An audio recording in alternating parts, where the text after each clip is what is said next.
বরাবরের মতোই আজকেও একটা অঙ্ক সলভ করে দেখাবো কিভাবে এভারেজ বা মিন নির্ণয় করতে হয় এবং স্ট্যান্ডার্ড ডেভিয়েশনটা কিভাবে নির্ণয় করতে হয়। তো অঙ্কে যাওয়ার আগে আমরা সূত্রটা একবার দেখে নিব। এখানে দেখুন, মিন অ্যান্ড স্ট্যান্ডার্ড ডেভিয়েশনের দুইটি সূত্র আছে। তো সর্বপ্রথম দেখা যাচ্ছে মিন, এটাকে আমরা আর বার দিয়ে প্রকাশ করব। এখানে রিটার্নের গড় নির্ণয় করতে হবে বা অ্যাভারেজ বা মিন নির্ণয় করব, যে করতে হয় বেশিরভাগ ক্ষেত্রে, যে কারণে এখানে আর বার দিয়ে প্রকাশ করতে হয়। তো R bar equal to summation R divided N, অর্থাৎ যতগুলো রিটার্ন এখানে দেওয়া থাকবে সবগুলোর সমষ্টি বা যোগফলকে ওই রিটার্নের সংখ্যা দিয়ে ভাগ করলে আমরা সাধারণত গড় বা মিনটা পেয়ে যাই। ঠিক স্ট্যান্ডার্ড ডেভিয়েশন, এটাকে আমরা সিগমা দিয়ে প্রকাশ করি। তো এই sigma equal to root over r1 minus R bar to the power 1 plus r2 minus R bar to the power 2 plus r3 minus R bar to the power 3।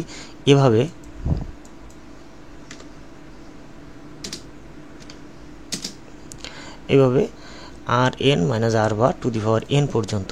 তার মানে এখানে যদি রিটার্ন থাকে 3টা, তো সেক্ষেত্রে আমরা এখান থেকে এই পর্যন্ত সূত্রটা ব্যবহার করব। রিটার্ন যদি থাকে 5টা বা 10টা, তো সেক্ষেত্রে আমরা এই পাওয়ার 5 পর্যন্ত ব্যবহার করব। আমি এখন যখন অঙ্কটা করব, একটা অঙ্ক সলভ করব, তখন এটা আরও ভালোভাবে বুঝতে পারবেন। ওকে, তো এই হলো আমাদের দুইটা সূত্র। যদি কখনো মিন এবং বা অ্যাভারেজ বা স্ট্যান্ডার্ড ডেভিয়েশন নির্ণয় করতে বলে, তো সেক্ষেত্রে আমরা এই দুইটা সূত্র দিয়েই করব ইনশাআল্লাহ। ওকে, তো এবার একটা অঙ্কে চলে যাই সরাসরি। দেখুন, এখানে বলছে determined the standard deviation of the share return of x company from the informations given below. আচ্ছা, এখানে কিন্তু শুধুমাত্র স্ট্যান্ডার্ড ডেভিয়েশন নির্ণয় করতে বলছে, আমাদের মিন নির্ণয় করতে বলে নাই। এখন মিন নির্ণয় না করলে আমরা স্ট্যান্ডার্ড ডেভিয়েশনটা সহজে নির্ণয় করতে পারি না, কারণ স্ট্যান্ডার্ড ডেভিয়েশনের সূত্রের দিকে যদি আমরা একটু খেয়াল করি, দেখুন এখানে আর বার, তার মানে ওই রিটার্নের গড়টা আগে বের করে নিতে হবে, তা না হলে আমরা এই মানটা পাবো না। তো এই জন্য যদি কোনো অঙ্কে মিন এবং স্ট্যান্ডার্ড ডেভিয়েশন বের করতে বলে, তো সেক্ষেত্রে আমরা দুটোই করব। অথবা যদি শুধুমাত্র স্ট্যান্ডার্ড ডেভিয়েশন বের করতে বলে, তারপরও আগে আমাদের মিনটা বের করে আনতে হবে, তা না হলে আমরা এই স্ট্যান্ডার্ড ডেভিয়েশনটা বের করতে পারবো না, কারণ এখানে স্ট্যান্ডার্ড ডেভিয়েশন বের করতে গেলে আগে আমাদের এই মিনটা দরকার। ওকে, তো এবার আমরা চলে যাব সলিউশনে।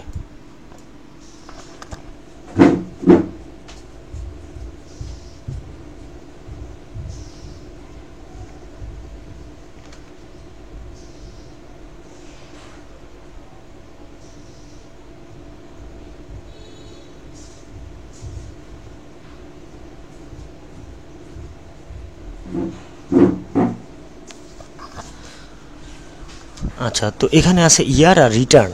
দেখুন, ইয়ার আছে 2000 থেকে শুরু, 2000, 2001, 2002, 2003, 2004 পর্যন্ত। আর রিটার্ন এখানে দেওয়া আছে 16, 19, 18, 15 আর 23। ওকে, তো এর আমাদের মিন এবং স্ট্যান্ডার্ড ডেভিয়েশন বের করতে হবে। তো স্ট্যান্ডার্ড ডেভিয়েশনের আগে আমরা মিনটা বের করে নেব। তো চলুন, এখানে আগে লিখব উই নো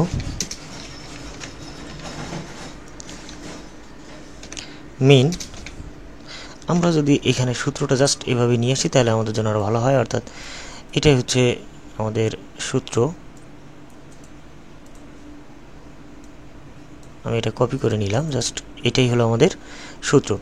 তো এখানে সামেশান আর বলতে যেটা বোঝানো হয়, আর বলতে এখানে যতগুলো মান আছে তার সমষ্টি বা যোগফল, অর্থাৎ এই যতগুলো রিটার্ন এখানে দেওয়া থাকবে তাদের সমষ্টি বা যোগফল। সুতরাং এখানে আমি 16 plus 19 plus 18 plus 15 plus 23 divided N হচ্ছে এখানে কতগুলো সংখ্যা, 1, 2, 3, 4, 5। যেহেতু এখানে 5টা রিটার্ন আছে, তো এখানে এন এর মান হবে জাস্ট 5। ওকে, এবার যদি আমরা এটাকে ক্যালকুলেশন করি, তাহলে আমরা গড়টা পেয়ে যাব।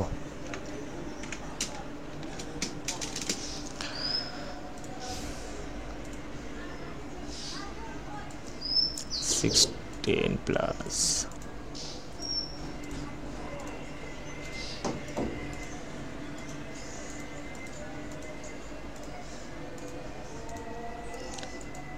18.5 সরি 18.2%, কারণ এখানে সবগুলো পার্সেন্টে দেওয়া আছে, রিটার্নগুলো পার্সেন্টে। ওকে, এত পার্সেন্ট।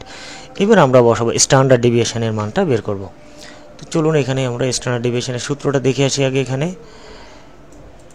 ওকে, আচ্ছা, তো স্ট্যান্ডার্ড ডেভিয়েশনের ক্ষেত্রে আমরা এখানে বলছি এখানে n সংখ্যক রিটার্ন।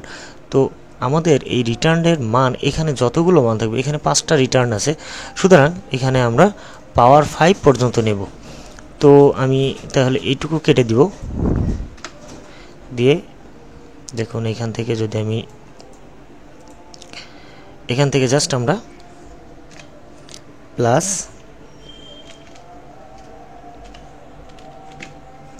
ওকে, অর্থাৎ 1 2 3 4, এটা আসবে জাস্ট 4, এটা হচ্ছে 5। এখন দেখুন এখানে R1 বলতে প্রথম রিটার্ন, এখানে 16 আছে প্রথম রিটার্ন, তো যে কারণে আমরা এখানে R1 এর মান বসাবো হচ্ছে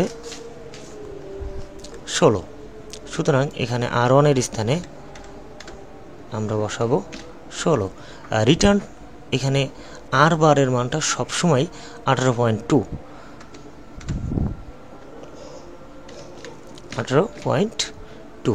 ওকে, এবার এই R2 তার মানে হলো সেকেন্ড যে রিটার্নটা, আমাদের সেকেন্ড রিটার্ন ছিল জাস্ট এখানে 19, তো আমরা এখানে বসালাম। আর R বারের মানটা সবসময় এই 18.2। ওকে, ঠিক একইভাবে এই R3-র মান হচ্ছে থার্ড ইয়ারে আমাদের রিটার্ন কত ছিল, এখানে থার্ড ইয়ার রিটার্ন ছিল 18, সুতরাং এখানে আমাদের মানটা হবে 18। ওকে, R বারের মানটা আমরা যেটা বের করলাম এতক্ষণ, সেটা সবসময় অর্থাৎ 18.2। ঠিক একইভাবে এখানে সরি এটা হবে R4, তার মানে আর এটা হবে R5। তো এই R4 মানে চতুর্থ বছরের যে রিটার্ন, এখানে চতুর্থ বছরের রিটার্ন ছিল আমাদের 15। ওকে, এখানে R বারের মানটা সবসময়ই আসবে 18.2। আচ্ছা, এখানে R5 এর মান 23, আমাদের লাস্টে যেটা দেওয়া আছে। R বারের মানটা সব সময়ই আসবে 18.2 টু দি পাওয়ার 5।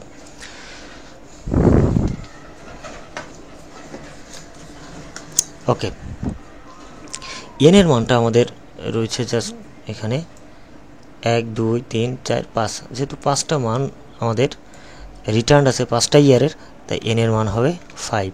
ওকে, এবার যদি আমরা এটাকে ক্যালকুলেশন করি তাহলে আমি একবারেই বসাই,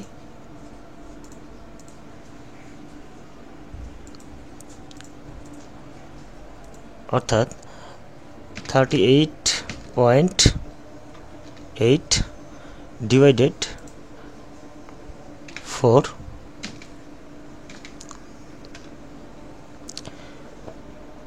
তো এবার এটাকে এখানে আমরা দেখুন প্রথমে আমরা ভিতরের কাজটা করে নেব, অর্থাৎ এই 16 থেকে 18.2 বিয়োগ করে পাওয়ার অন করে নেব। তারপর এখান থেকে 19 থেকে 18.2 বিয়োগ করে তারপর পাওয়ার করে নেব। প্রত্যেকটা পাওয়ার করে নিয়ে আমরা যোগ করলে এখানে আসবে 38.4। খুব সিম্পল একটা ক্যালকুলেশন, আপনারা করতে পারবেন। ওকে, তো এবার আমরা এখান থেকে যদি 38.8 এটাকে আমরা যদি 4 দিয়ে ভাগ করি তাহলে আমরা পাবো 9.7। ওকে, তো এটাকে ক্যালকুলেশন করলে রুট করলে 3.11, যেহেতু আমাদের সবশেষে পার্সেন্ট দেওয়া আছে এটা পার্সেন্ট দিতে হবে। এটা হলো অ্যান্সার। তো খুব সহজ অঙ্ক, জাস্ট আমরা যদি এই সূত্র দুইটা মনে রাখতে পারি তাহলে আমরা খুব সহজে পারবো। আশা করি বুঝতে পেরেছেন। তারপরেও কোনো প্রশ্ন থাকলে কমেন্টস করবেন, ইনশাআল্লাহ তার উত্তর দেওয়ার চেষ্টা করবো। আজকে এ পর্যন্ত, সবাই ভালো থাকবেন।